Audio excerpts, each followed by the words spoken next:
আমাদের পরবর্তী অপশনটি হচ্ছে ঋণ ও বকেয়া ব্যবস্থাপনা।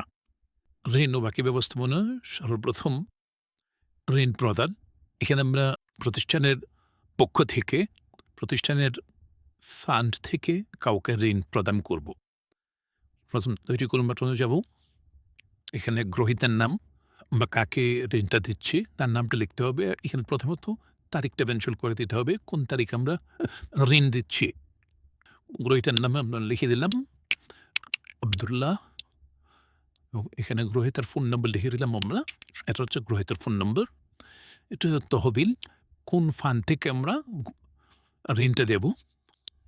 এখানে আমরা যে ফান্ডটা সিলেক্ট করব করার সাথে সাথে এখানে এ ফান্ডে কী পরিমাণ টাকা আছে সেটা শো করবে এবং যে পরিমাণ টাকা আছে সেই পরিমাণ টাকা থেকে আপনাকে ঋণ দিতে হবে। যেমন এখানে ২৮৯০ টাকা আছে। আপনি এখান থেকে ২৮৯০ টাকার বেশি অ্যামাউন্টে ঋণ দিতে পারবেন না। যদি আমরা অন্য কোনো ফান্ড সিলেক্ট করি, বেতন ফান্ডে ০ টাকা, কোনো টাকা নেই। আমরা যদি এখানে বোর্ডিং ফান্ড, এখানে ১১,৯০০ টাকা আছে। এখানে বোর্ডিং ফিতে ১১,৯০০ টাকা, আপনাকে ১১,৯০০ টাকার ভিতর থেকেই তাকে ঋণ দিতে পারবেন আপনি। আমরা তাকে ঋণ দিয়ে দিই ৫,০০০ টাকা। উদ্দেশ্য, কী উদ্দেশ্যে ঋণটা দেওয়া হচ্ছে, এখানে উদ্দেশ্যটা আপনি লিখে রাখতে পারবেন। সহায়তা, এখানে আপনি চাইলে কোনো ব্যাপারে নোট লিখে রাখতে পারবেন। আমরা সংরক্ষণ করলাম। এখানে কোন তারিখে তাকে ঋণ দেওয়া হয়েছে, গ্রহীতার নাম কি, ঋণ কী পরিমাণ ঋণ দেওয়া হয়েছে সে পরিমাণটা এখানে দেখাবে এবং পরিশোধের পরিমাণ, যেহেতু সে এখন পর্যন্ত কোনো টাকা পরিশোধ করে নাই সেজন্য সেটা ০ দেখাচ্ছে এবং এখন পর্যন্ত বকেয়া, অর্থাৎ যে পরিমাণ টাকা সে ঋণ নিয়েছে সম্পূর্ণ টাকাটাই বকেয়া আছে। এখন আমরা দেখব ঋণ গ্রহণ। আমরা যাকে ঋণ প্রদান করেছি তার কাছ থেকে কীভাবে ঋণটা গ্রহণ করব। আমরা তৈরি কোন বাটনে চলে আসবো। ফেরতদাতা, এখানে আমরা ডেটটা সিলেক্ট করে নেব কোন ডেটে ঋণটা আদায় করা হচ্ছে। ফেরতদাতা, এখানে আমরা শুধুমাত্র একজনকে ঋণ দিয়েছি বিধায় তার নামটা শো করছে। এখানে আমরা যাদেরকে ঋণ দেবো প্রত্যেকের নাম এখানে শো করবে। আব্দুল্লাহকে সিলেক্ট করে নিলাম। ঋণের পরিমাণ ৫,০০০ টাকা। তার বকেয়া ৫,০০০ টাকা দেয়া আছে।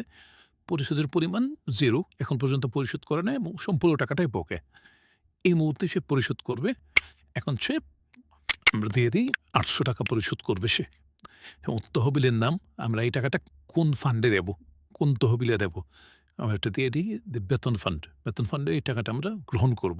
এখানে চাইলে আপনি কোনো প্রকার নোট লিখে রাখতে পারেন। সংরক্ষণ করে নিলাম।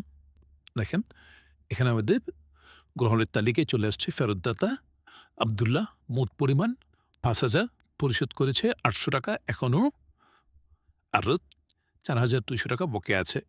এবং আপনি যদি প্রদানের জায়গায় চলে আসেন, এখন আপনি সেই হিসেবটা দেখতে পারবেন যে কী পরিমাণ টাকা গ্রহণ করা হয়েছিল। ৫,০০০ টাকা, তার মধ্যে ৮০০ টাকা পরিশোধ করেছে, এখনও বকেয়া আছে ৪,২০০ টাকা। পরবর্তী অপশনটি হচ্ছে দোকান।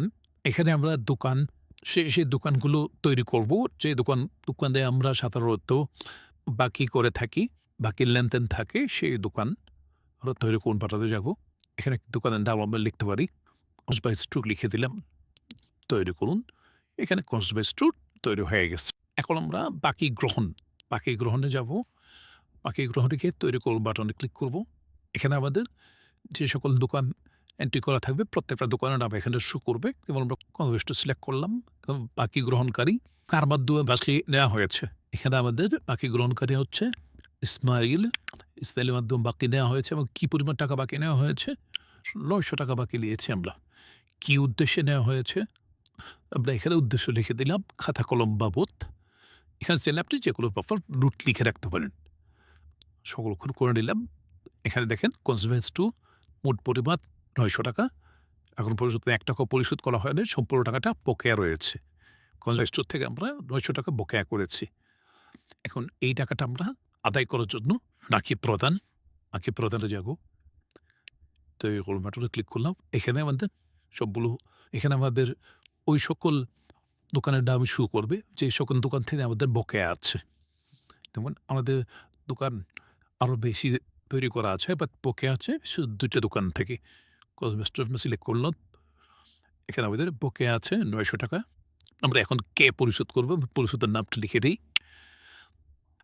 স্টাইল পরিশোধ করবে, পরিশোধের পরিমাণ কত, ৬০০ টাকা।